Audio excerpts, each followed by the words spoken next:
Right, chat 7 and 8, we're going to do something different. Big Lebowski scenes, so have a bit of fun with it. Chapter 7. The calls came in thick and fast. There was no time to think, there was only time to react, like they had programmed us to do. Get the customer's profile screen up, check the behaviour score. Over 40, 67, yes, guaranteed sale if I can hook the customer. What haven't you got, Mr. Customer? What can I con you into signing up for? What haven't you got that you don't need that can make you take out?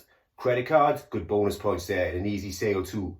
0% interest for 12 months, then 14.9% APR variable after that with the option of free balance transfer. It was a good deal and good points in the bank for me. Next call, get the customer profile screen up, check the behaviour score. Over 40, 33, get the fuck off my phone, you time waster. What do you want? Your balance is £26.19 in credit. Anything else? No. Good, now fuck off so I can sell to a decent account. Next call, same as always, check the behaviour score. 48, not a great behaviour score for selling, so instead it's just time to play on the customer's fears and put things into their heads. Just remember, you as a customer don't know we've got a behaviour score on you, and we never tell you what it is either. We make the rules, not you. 48 behaviour score? I hold the aces, motherfucker. You need to consolidate your credit card and overdraft into a loan. Why? Well, because at 11.9% APR, you won't get a better deal elsewhere, shitbag.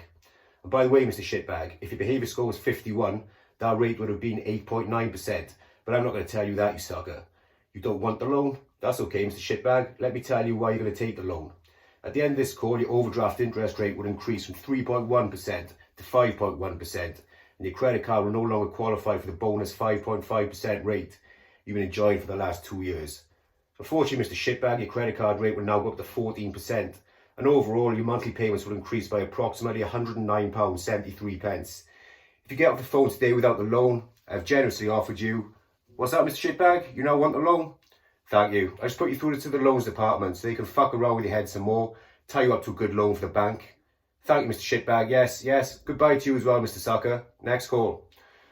This would be how my day would go. Repetitive shit for about 2 hours, then a cigarette break. We had a 15-minute cigarette break twice a day, one in the morning before lunch and one after lunch. As we worked shifts, sometimes we wouldn't start until 2 p.m. and finish at 10 p.m. So the cigarette breaks became an afternoon-night split. The smoking shelter was an old, disused bus stop that was rusty and leaking. The plastic see-through screens covered in dirt, dust and constant nicotine clouds that squatted there. You could see out, but you couldn't see in.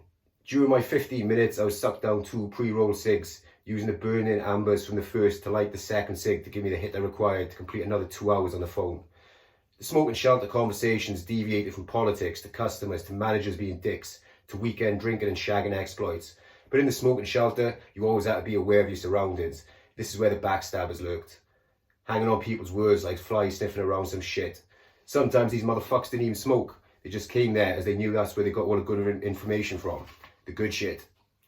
Then back on the phones for another 2 hours. Another round of behaviour score bingo with the telephone Nazis. We didn't care what colour your skin was. Half our centre was Asian.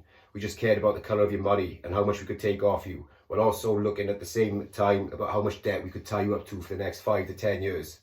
Then we went to lunch. Chapter 8. Lunch. A 1 hour lunch break was far too long in this place. I would have been good with 20 minutes, so I could have fucked off home 40 minutes early to get on the beer. Approximately 45 minutes of that lunch break was spent in the smoking shelter, or on a nice day within the designated smoking areas around the shelter.